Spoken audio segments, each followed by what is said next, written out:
Assalamualaikum warahmatullahi wabarakatuh.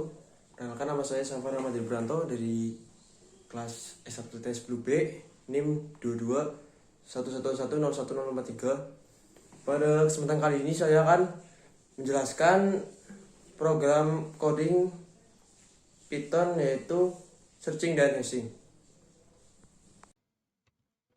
Searching algorithm adalah algoritma yang menerima sebuah argumen kunci dan dengan langkah-langkah tertentu akan mencari rekaman dengan kunci tersebut. Setelah proses pencarian yang dilaksanakan, akan diperoleh salah satu dari dua kemungkinan, yaitu data yang dicari ditemukan atau successful, atau tidak ditemukan unsuccessful. Searching terbagi menjadi dua, yaitu sequential search dan binary search. Sequential search. Sequential search merupakan algoritma pencarian beruntun yang prosesnya membandingkan setiap elemen satu persatu secara beruntun, mulai dari elemen pertama sampai elemen yang dicari ditemukan atau seluruh elemen yang sudah diperiksa. Berikut adalah contoh jabaran dari sequential search dari awal sampai akhir. Kemudian kelebihan dan kekurangan sequential search. Kelebihan yang pertama yaitu universal. Yaitu sequential search dapat digunakan pada kumpulan data yang diurutkan maupun tidak diurutkan. Algoritma ini bekerja dengan melakukan perbandingan linear pada setiap elemen hingga elemen target ditemukan. Yang kedua itu sederhana. Sequential search memiliki logika yang sederhana dan mudah dimengerti. Implementasinya tidak terlalu rumit dan dapat dilakukan dengan mudah pada berbagai bahasa pemrograman. Kekurangannya yaitu efisiensi. Sequential search tidak efisien untuk kumpulan data yang besar. Algoritma ini harus memeriksa setiap elemen secara berurutan sehingga memerlukan waktu yang lebih lama untuk menemukan elemen target, terutama jika elemen target berada di akhir kumpulan data. Yang kedua, kinerja buruk pada kumpulan data besar. Jika kumpulan data yang sangat besar, sequential search dapat memerlukan waktu yang lama untuk menemukan elemen yang dicari.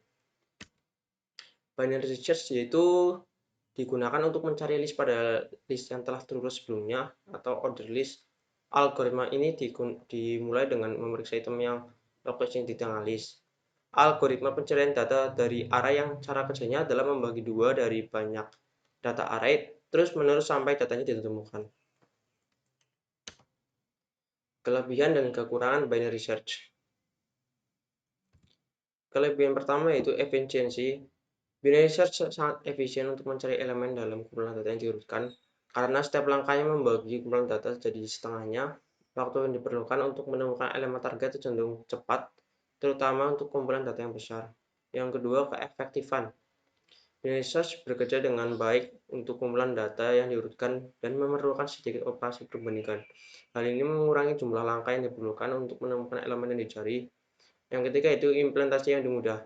Konsep binary search relatif sederhana dan mudah diimplementasikan dalam berbagai bahasa pemrograman. Kekurangan yang dimiliki oleh binary search sendiri yaitu yang pertama, kumpulan data harus diurutkan. Binary search hanya berfungsi dengan benar pada kumpulan data yang telah diurutkan. Jika kumpulan data tidak diurutkan, perlu dilakukan langkah tambahan untuk mengurutkannya terlebih dahulu. Yang kedua itu batasan penggunaan. Binary search hanya efektif jika kumpulan data statis dan tidak sering berubah.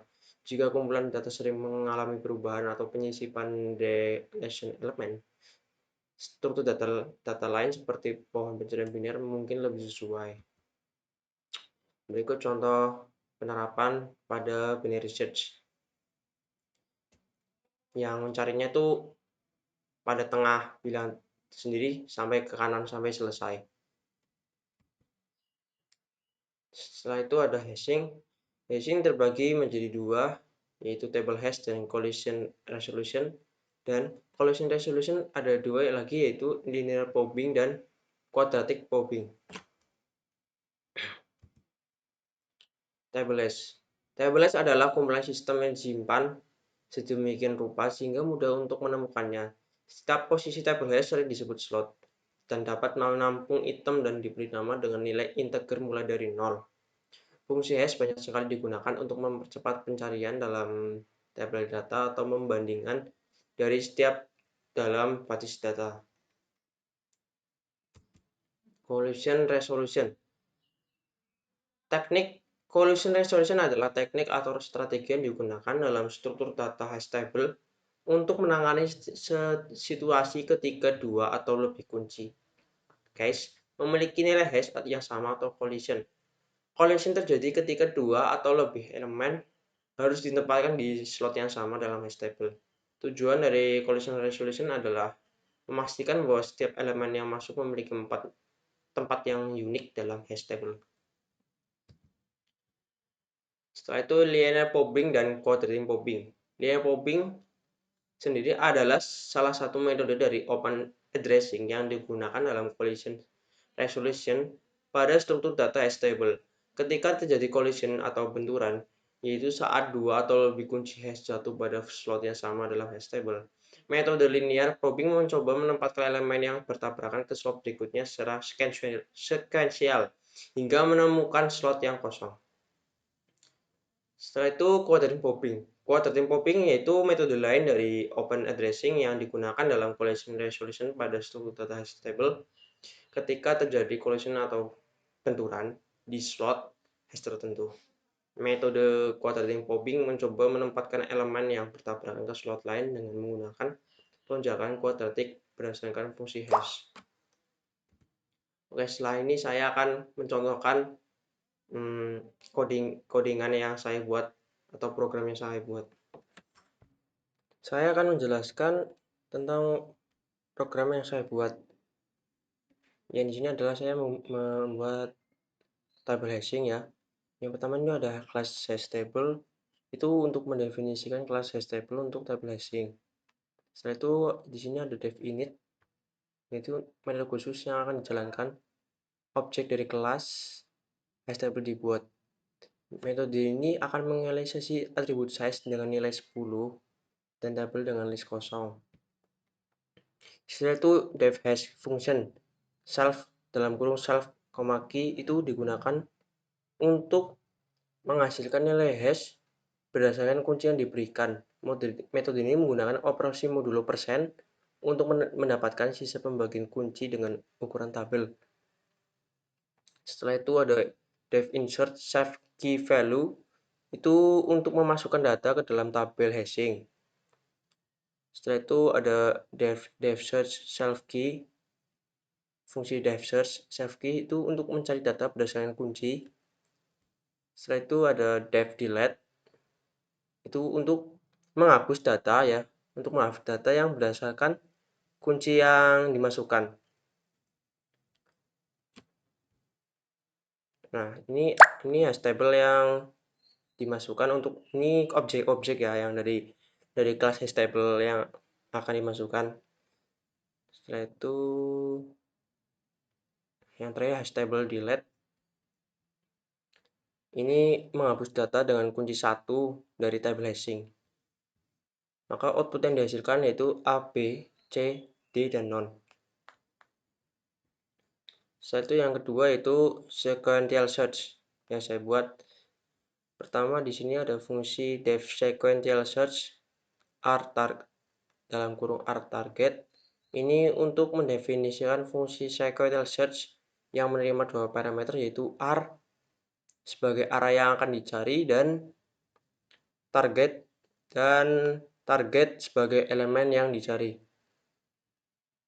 Yang kedua ada for i in range len r. Ini untuk melakukan iterasi banyak.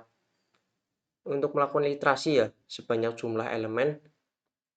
Dalam array r ini menggunakan load for ya. Menggunakan load for, variabel i akan berisi indeks dari setiap elemen saat ini dalam step iterasi. Setelah itu ada if r i, itu untuk memeriksa apakah elemen saat ini dalam iterasi sama dengan target yang dicari. Jika target yang dicari sama atau iya, maka fungsi akan langsung mengembalikan indeks elemen tersebut.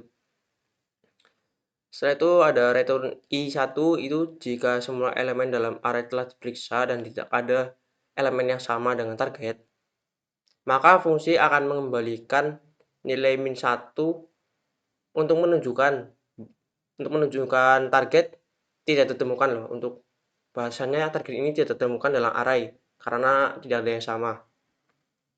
Setelah itu array 5, 10, 15, 20, 25, dan 30 itu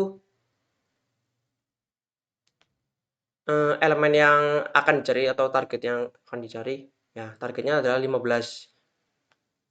Setelah itu ada juga if result min 1 itu print itu untuk memeriksa ya, apakah target itu ditemukan atau tidak. Jika hasil pencarian bukan min 1, artinya targetnya ditemukan. Maka akan mencetak pesan bahwa target ditemukan di indeks berapa. Setelah itu yang terakhir adalah else print target tidak ditemukan. Ini jika ya hasil pencarian adalah min 1, artinya targetnya tidak ditemukan. Maka akan mencetak pesan pada output nanti bahwa target tidak ditemukan dalam array yang pada array. Sekian presentasi dari saya. Bila ada salah pengucapan kata, saya mohon maaf yang sebesar-besarnya. Wabillahi taufiq wal hidayah. Wassalamualaikum warahmatullahi wabarakatuh.